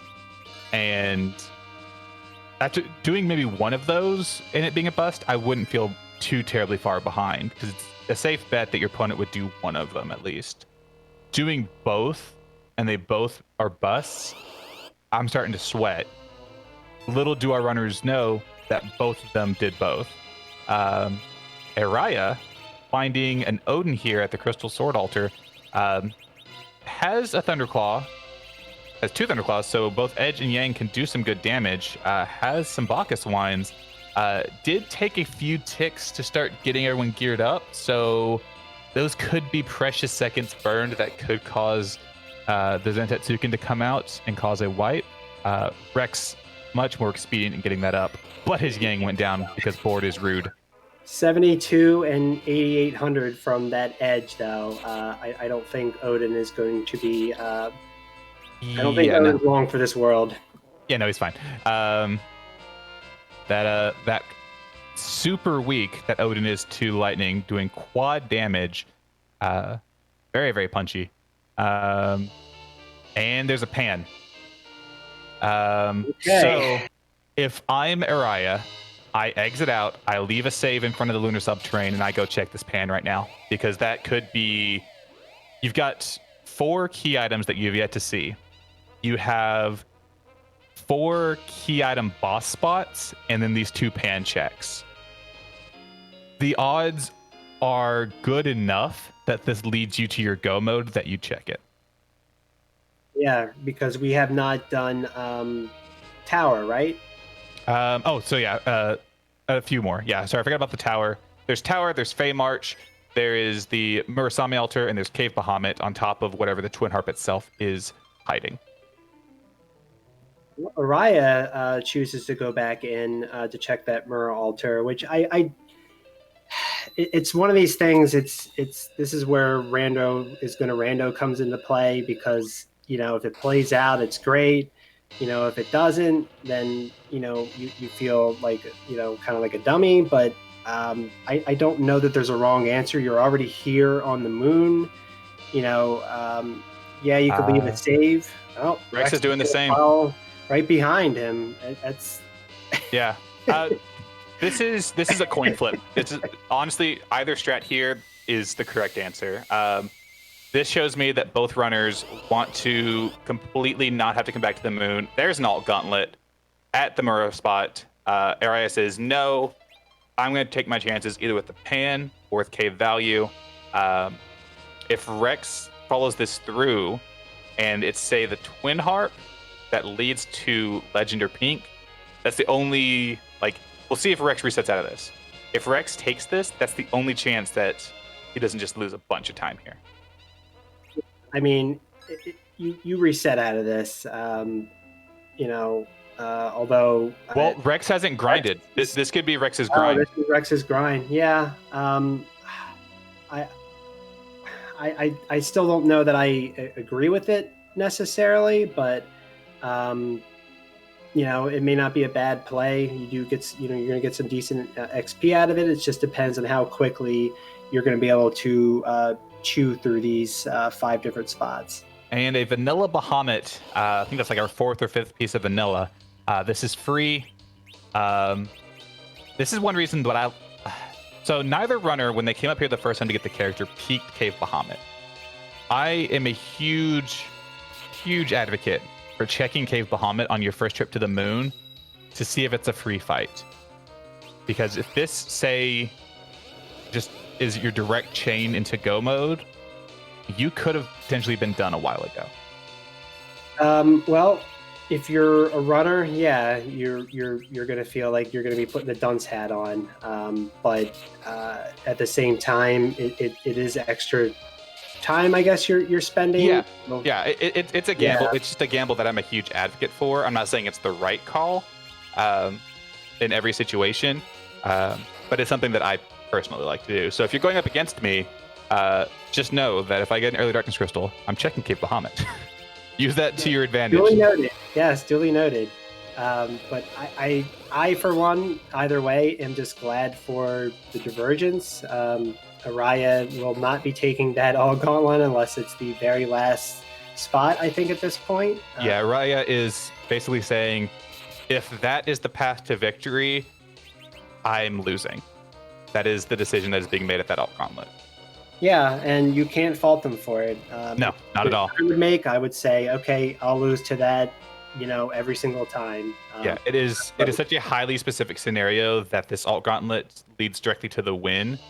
That it in itself is a gamble to fade it, but it's a calculated risk. This Bahamut though gives a white shirt. You have a Rosa, gives her some more survivability on Zeromus, so you don't hate it. Wasn't a huge time investment, but that's one more boss spot that has yet to give you what you need. Yeah, and if Rexx is going to take this alt gauntlet, if this ends up being a bust, I have to imagine they're going to fall into Cave Bahamut at that point, just to finish out the rest of the checks. Yeah, to me, Rexx taking this alt gauntlet, unless this is exactly Twin Harp, I guess it could be, if this is Twin Harp, Legend Sword, or Pink Tail, I think he leaves, because you can go check the pan and reset back if you need to. Oh, absolutely. Because at that point, you're only one key item away, as opposed to needing 2. Aeriyah going to check this tower, or leaving a save here in case the pan doesn't pan out. Yeah. But then this still leads to your Sheila 2 check. So yeah, I like doing the save after the Sylph Cave check, because then I can reset out of Sheila 2 without resetting out of the pan check. So say like he hits on Legend Sword here and the Sheila 2 whiffs, you'd have to fly back down. Whereas if you save after the Sylph, then you can still keep the Sylph check and just reset out of Sheila 2. That's a very minor optimization, but it's something that I have found after playing for a very long time at this point, can can really save some time. Just those really minor optimizations are things that you kind of pick up. Just from like your own casual observations. There's a pink tail. All right. Okay, so one more to go here. Certainly not going to be worried about that save now. Going to be, looks like they're going to be turning. Guess going to be turning in that rat tail now. No, turning in the Sheila 2, and then we'll probably turn in pink tail. Sheila 2, if Sheila 2 is Twin Harp or Legend Sword, you're golden. Might as well go and turn the pink tail first, so that you don't have to worry about it later. The worst thing to do is to end up at Zeromus with a pink tail in your inventory, thinking you have a crystal, but oh no, I forgot to trade that away. Chad is calling a crystal sword. That would immediately turn what is a very dicey equipment situation into the perfect equipment situation. No. How about an Artemis bow instead? Well, you've got the heroine robe and you have some Artemis arrows. If we still had that Porum, then we could make Rosa into a Zerked archer and have Porum for heals, but that ship has sailed. And as you mentioned, yeah, of course, going to be turning in that Sheila 2 check. I might have dropped the save outside of Sheila 2 just because you've already turned in the pink tail, and if this is a bust, you can reset right out. But that's just my that's just my personal preference. Rexx getting value from that Hourglass 1, by the way. Used it on these King Ryus, so that's really funny. She doesn't want the pass, she wants the pan, and Vanilla Spoon. Okay, then. So we're thinking what is behind Tower at this point? Which Tower or Fey March or this Alt Gauntlet. If this is Twin Harp into Legend Sword from Rex's side, he Galaxy Brained his way into go mode. Yeah, that would just be. Well, and it's an X-Cal. And it's an X-Cal instead. Yeah. Okay. So at this point, there's Aeriyah, and feels like Aeriyah's got a very strong lead at this point, having already done all the pan checks, having cleared out Cave Bahamut, which Rexx will presumably do here. If Aeriyah ends up not forging, Rexx has a small advantage in having the X-Cal. But here's the thing that is currently looming over this seed. Neither our runners has a cursed ring. Neither of them has a good agility situation. And there's a Wyvern at Asura. You had to just go and say it, didn't you? Where everyone's feeling up, everyone's feeling positive, and then we still have perhaps required Wyvern. With all these levels, with all these HP, yeah, that Wyvern can absolutely gate us. And there's the Dr. Talkie in Tower. This will be a little bit of a time sink here. Yeah. There's exactly one situation where that Wyvern is required, and it is Twin Harp into Legend Sword. But I have seen worse things, and knowing what Krim has rolled so far this tournament, I am not discounting the fact that it could happen. We'll have to wait a little bit. They're going to have to walk out of the tower, walk down the stairs, land on the Enterprise to get their item We check. still have the top of Tower, so I wonder if Aeriyah is going for the Pengminator special, or we'll be doing Memeless Tower. So. If you feel like you're behind, you walk this out. Otherwise, if you feel like they're going to go to top of Tower, which I would probably do. You're here, because of the bottom's a bust, then you have to walk all the way back up again, and this feels bad. What I would have done if I was feeling really behind, I would have dropped a save at the halfway point, done Super Cannon, walked it out, and if it was a bust, then I just go do top of Tower, leaving behind Super Cannon so I don't have to watch the cutscene again. In the case where Oh well, Bez. So this spot isn't that bad. We're really well equipped for this. It's just time consuming. Enough for Rexx to catch up, though. Yeah, not that time consuming, unless Aeriyah gets really bad luck and doesn't have good characters up, because if Rexx can get here and keep his Cecil alive, the X-Cal will chew through this. But that would require things going very, very poorly for Aeriyah. Yeah. Yeah, and even, you have that save right outside there. I still think it's... Oh, right. We have 2 crystal rings. 2 crystal rings. Yeah, that would do it. Okay. We don't have any ribbons, though, so Shadow could chomp both of these.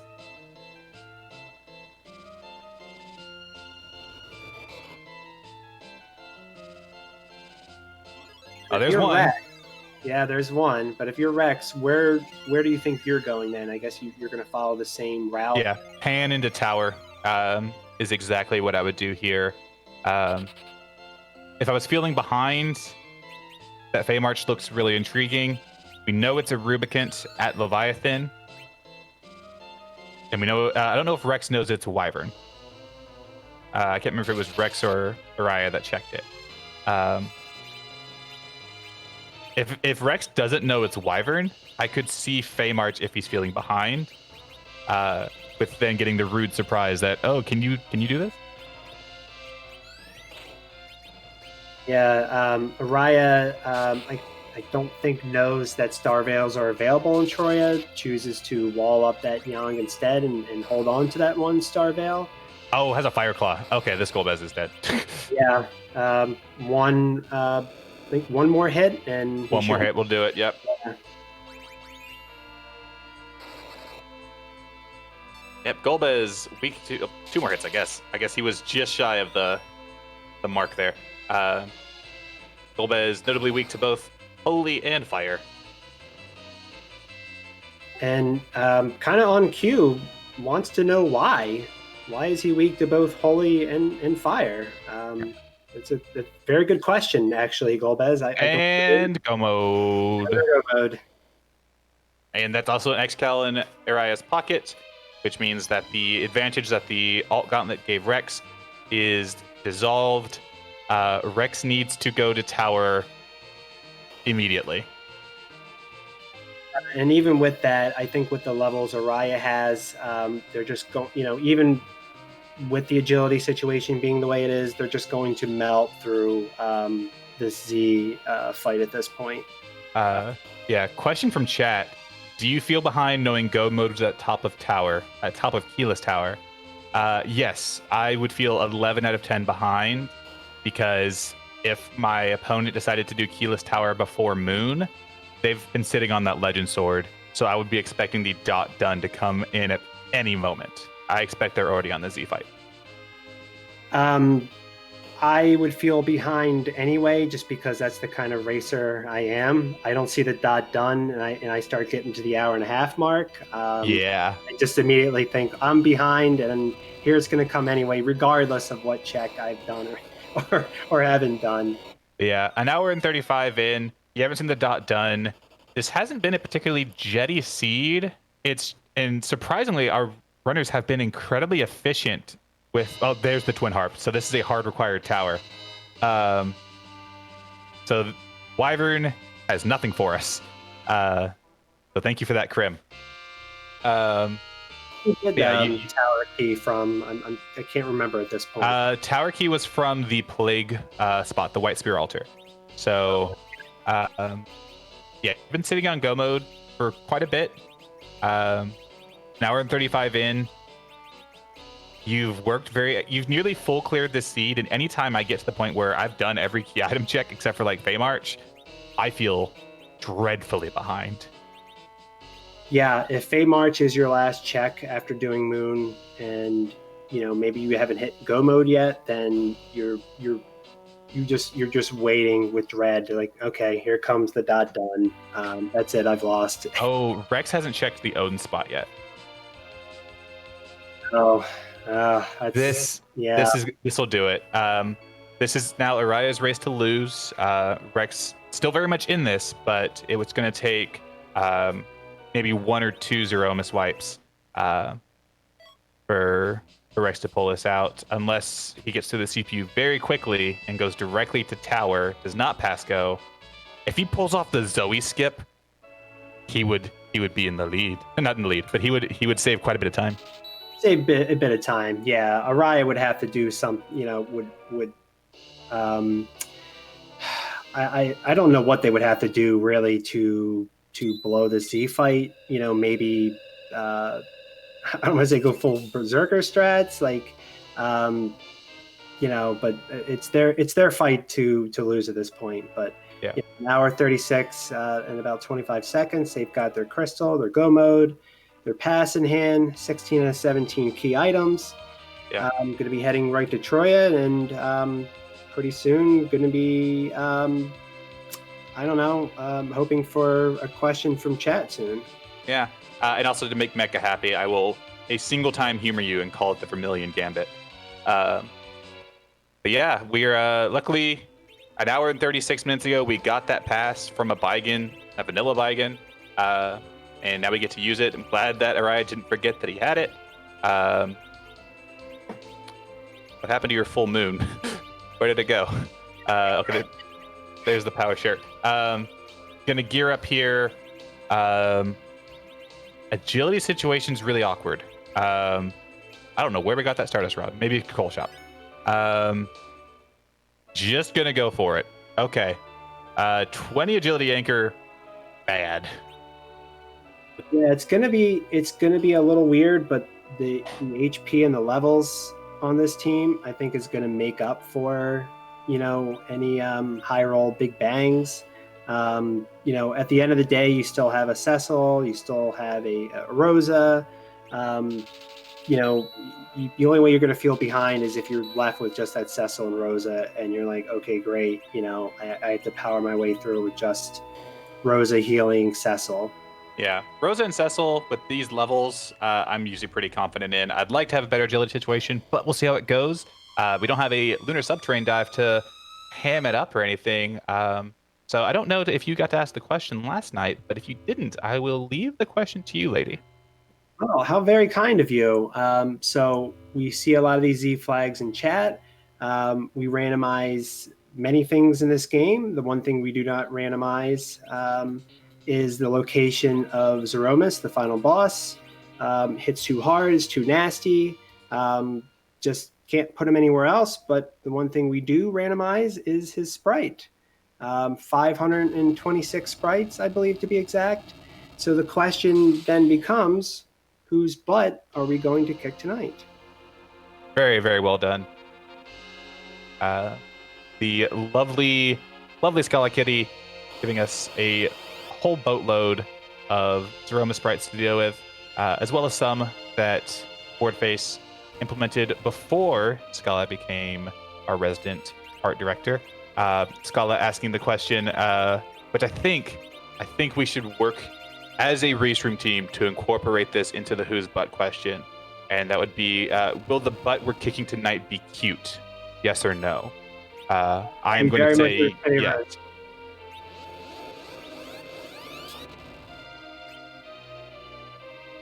Got a couple of no's, got a couple of yeses. Ninja Debugger with the correct answer. All butts are cute. Yes. I'm going to leave this one alone. I'm not going to touch this one. Nope. Nope, not touching this one.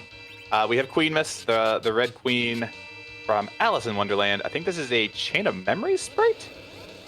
Yeah, that looks like a Chain of Memory sprite. Wait, is she in Chain of Memories? Okay, it is Chain of Memories. Okay. It's been 15 years since I played Chain of Memories, so I had completely forgotten. Yeah, same, but still hold some kind of memory for it. Do you hold a chain of memories for it? You might say I hold a chain of memories, yes. We're getting some Zerks up here. Very quick Big Bang. So to touch more on some agility, when you have a anchor that is between 14 and 28 agility, that's kind of the rough part. Basically below 28, Zeromus is going to be RA1. And the problem with that is the higher your anchor's agility is, means the more agility your characters need to also be RA1. So if you're in the 20s and still less than 28, you're probably not going to have anybody at RA1. You're going to have like a bunch of RA2s and 3s, maybe 4s. So Zeromus is going to be taking multiple turns for each pass through your characters. And that allows him to get out a lot of big bangs. Very nasty. Now, the one way to get around that is to have Zerkers clog up the queue. So in Aeriyah's case, they've got three characters with Berserk going through. So that will, certainly mitigate the amount of turns Zeromus gets. Plus, just the simple fact that the amount of damage they're going to pull off means they're going to skip Zeromus's, trigger Zeromus's HP refill phase, skip into phase number 2. We do see a shake, so there probably is a big bang incoming unless we've somehow pushed up enough damage to push into Rock's phase. Yeah, we're getting a lot of damage out, about 10, 11k per pass through the characters. These nukes are adding to the fight. They're not doing a huge amount as far as the Q jamming goes, but 7k a nuke is definitely not the worst thing. Rexx, however, getting go mode from the top of tower before doing super cannon, unlike Aeriyah, who did super cannon first, gets to skip out on the cutscene. I guess that's a modified Vermilion Gambit. I'm gonna play this up. I have a strat named after me. I'm gonna keep mentioning it anytime I'm on comms. I think you have to. I will meme myself till people tell me to stop. But gonna go forge his X-Cal, likely sell it or hang on to it for edge to yeet because it'll be a nice chunk of damage on the Zeromus fight. Aeriyah getting a white spell in there, I believe, as well. Rexx not even bothering to buy a Stardust Rod. Aeriyah looks like he's got this in the bag. If he takes a white, Rexx now is crystal. Oh, that's it. That's it. No GG, flash effects. that's I it. didn't see it. I don't have sound on. That's the GGs to Aeriyah. Going to 2-1. Rexx dropping to 1-2. Not out of this thing, but the final time for Aeriyah, 1:43:13. See if we can get him in for an interview. But that was a very interesting race. Not a lot of divergence. Really, we're in lockstep until Rexx decided to take that alt gauntlet. That was kind of what spelled the end of the race. But I still don't hate it. I still think that when you want a few more levels and maybe you feel behind, taking that alt gauntlet was a good choice. Yeah. Oh, and we Rexx, can see Rexx picking up that Sid ahead of that Yeah. Sand Ruby. There fixes our anchor situation. yeah, toss the Dwarf Axe on Sid, and you suddenly have an anchor. You're gonna have an RA1 set up. But I hear the familiar little Discord think in my ear. I believe that means we're joined by Aeriyah. How you doing? Good. How are you? Doing good. GG's. That was a seed. Thanks. Yeah, that was a long one. Yeah. You basically full cleared it aside from the Fey March. Still came in 143, and that was without having the benefit of like an early Crystal Sword or X-Cal. You did very, very well to efficiently get your checks in. What did you think? What did you think pulling the Legend Sword from the top of tower and realizing that would have meant you had go mode probably I think like shortly after the ribbon room, if I'm Oh god, so much earlier, right? yeah. So at that point, I was like freaking out and trying to think, okay, I'm gonna stop by Dwarf Castle because I think there's Bacchus there, so I'm gonna pick up some Bacchus, and like we just gotta hightail it, right? And like I'll check for a curse string because I know I don't have one. I'm not great with managing agility anyway, so I was just like heart pounding, racing over to Cookle, and luckily I made it there in time. Yeah, absolutely. The agility situation, neither of you found a cursed ring throughout this entire seed. So when you both ditched your Tellas for Fu, that was the first thing that me and Lady pointed on was this is going to make agility very dicey. That's what I was thinking too. Yeah, we see Rexx went to turn in the Sand Ruby, grabbed the Sid out of the bed, and tossed the Dwarf Axe on him. That's going to give him his anchor for his Zeromus fight, which he's just now entering. Good call. Yeah, but that's you managed to pull it off. Having a non-cursed Fu as an anchor is a very, very like scary agility value because it makes Zeromus very fast compared to your characters. But you got through without a white. the extra experience. I noticed you took maybe an extra King Ryu or two that most runners wouldn't take, and I think it served you very well in your Zoromas fight. Yeah, I knew that I didn't have like an agility anchor, and typically if I'm gonna do my grind, I at least wanted to get Rosa to white because I know that's good HP value, that's good damage, and I could just blast the rest of the seed. So that was a choice I made there. Yeah, I think that was the right call to make. You go into that Z fight with the levels and the HP you have, even with the wonky agility setup, you're still pushing out so much damage that really, the agility to me doesn't really come into play once you kind of get your rotation set. I mean, you get 3 Zerkers going, that's 3. Yeah, you clog up the queue, and then that's 3 less turns that you have to worry about managing menus and managing, spells or anything like that. So you're really only worried about 2 characters at that point. So yeah, no, very, very well played. You have any thoughts, about the seed in general, how it was played, or? I don't know, a couple, like, it wasn't just getting Legend Sword at the top of tower, right? Like, once we went and found, I think we drop on the airship, it was Twin Harp also. Yeah. It was like double go mode. Yeah. So I was like, oh man, if he knelt out of the moon as soon as like he found his items, I'm done for. Like, I'm toast. Yeah. So that was such a relief. It kind of had you running all over the place. So when I get early darkness and early magma, that's basically worst case scenario for me because I have no idea what I'm doing. Oh, same. Big same. Yes. I get early magma, early darkness, and I go, okay, I've lost. Right. Yeah, that's pretty much the mentality that runs through my brain. But yeah, today just doing my best to try and not scream up on stream. It was like my first restream, so I think overall happy with how I played today. Big shout out to Woo and Peasants for working with me to try and get me ready for the tournament and talking me into joining. Yeah, I noticed you. We were like before the race, we were just looking around because I hadn't really recognized your name, and I know you mentioned it was your first restream, but looks like you've at least been in the community since around Zenith Zone 2. Is that right?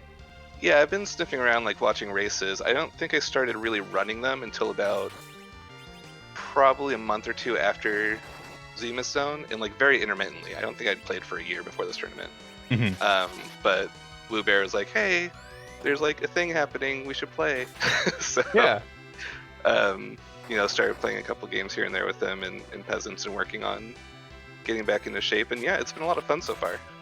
Yeah, absolutely. Yeah, this was a great race. You two were in lockstep for the majority of the race. There was a few divergences, but then you would basically like switch places and do what the other person had just done. Right. You were basically at the same point in the elements fight at Masamune Altar. You were both in that fight at the same time, finishing within about 10 seconds of each other. What really kind of separated you two at the end was that Rexx did not reset out of the alt gauntlet. Oh, yeah, that makes a lot of sense. Yeah, you Rexx... both did sealed cave too. Yeah, I mean, you both really made the same amount of checks. It was literally just that alt gauntlet was the only difference. You both did cave Bahamut, so a lot of those same busts Rexx did as well. So it was really kind of funny to watch, like thinking, oh, either runner must feel so behind, but really they're as Zoe pointed out, very much in lockstep. Yeah, I can't imagine they're very far behind me because, like I said, we saw, I think, all but 5 bosses. We 17 the seed, essentially. Like, the amount of save scumming you had to do in that seed was out of this world. Yeah, it really was. Like, the only things that you didn't check as far as Gatham locations were what we now know is Rubicant at Levy and the Wyvern at Asira. And at the point where you were coming back down to do Tower, the fact that Wyvern at Asira could still have Twin Harp into Legend Sword when neither of you had a good anchor situation was very, very scary for everyone here.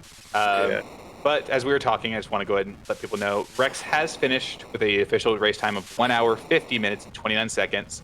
So GG's to Rexx. We'll see if we can get him in here momentarily.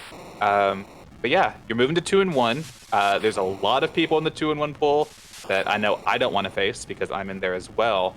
How are you feeling? You still need to go 2-1 in your final 3 races in order to make it into that first round of the brackets. How are you feeling?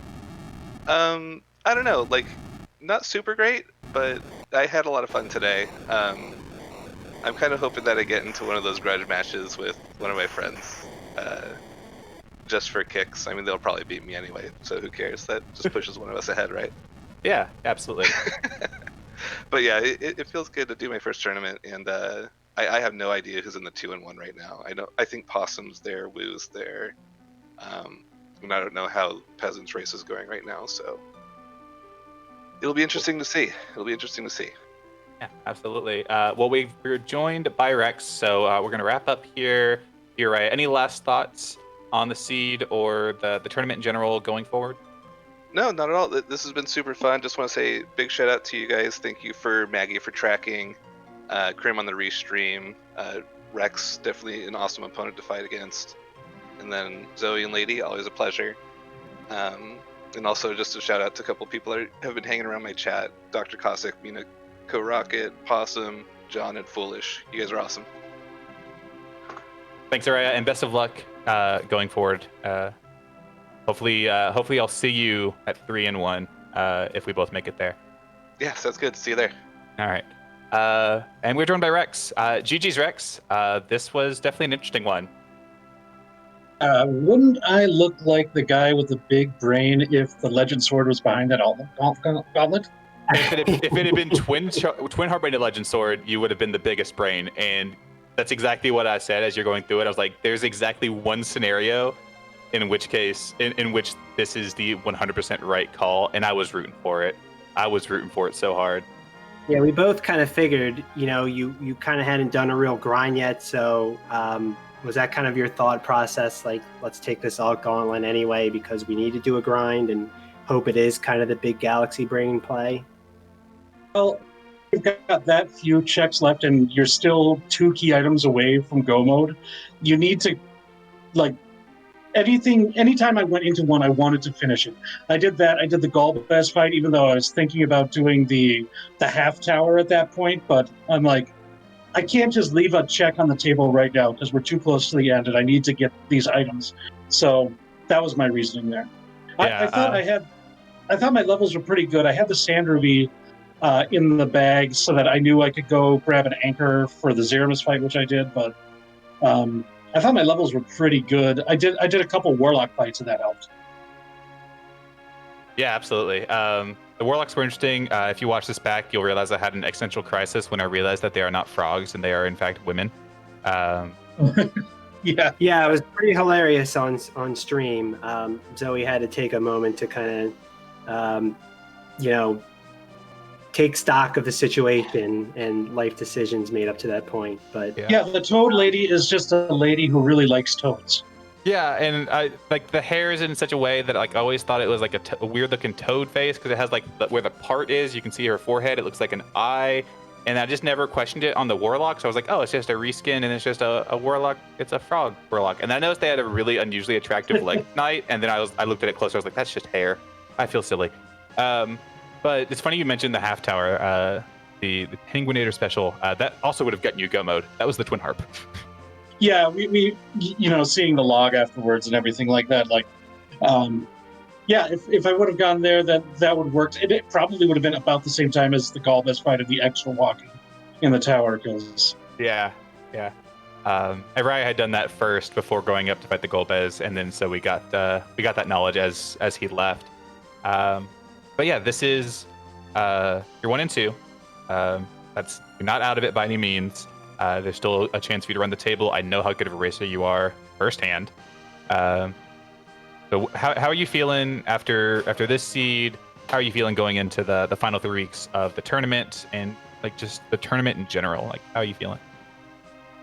A couple thoughts about it, because you're never like excited after a loss. That's not realistic.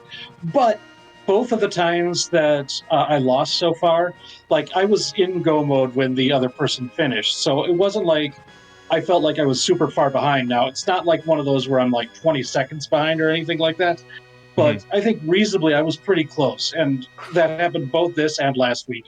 So I think I'm playing pretty good overall. I think the decisions I make are usually pretty logical. So if I keep doing what I'm doing, hopefully, the luck will just go a little bit the other way the next couple of weeks, and we'll see. Yeah, well, best of luck to you. I want all my friends to succeed in this tournament as best they can. Hopefully, I'll get a chance to face you at some point in this tournament. Hopefully, it's not at in the Well, brackets or whatever. For your sake, Zoe, I hope that you don't have to face me, because that might mean you lose a couple rounds. So. But yeah, we are going to gear up here. We're going to be sending all over to Free Enterprise. Unless, Lady, if you have any final questions or thoughts for Rexx or just in general.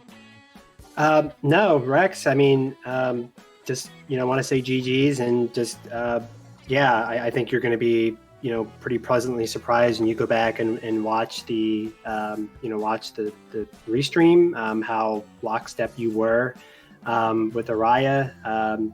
Played it very well. It was quite a pleasure to watch both of you, and thank you for being restreamed, and yeah, it was quite a blast. All right, thanks. Thanks for the restream, everybody. Have a good night. Yeah, thanks so much, Rexx. And shout outs before we head off, shout outs behind the scenes to our restreamer, Crimson Avix, I believe is how he told me to pronounce it. And then we've got, obviously here in the booth with me, we have Lady Id 19, and then the wonderful Maggie the Cat tracking for us tonight. But that's going to do it for us. I have been Zoe Vermillion. I'm Lady Ed. And we will catch you all next time. Say hi to Free Enterprise for us. And I have a sword over there too.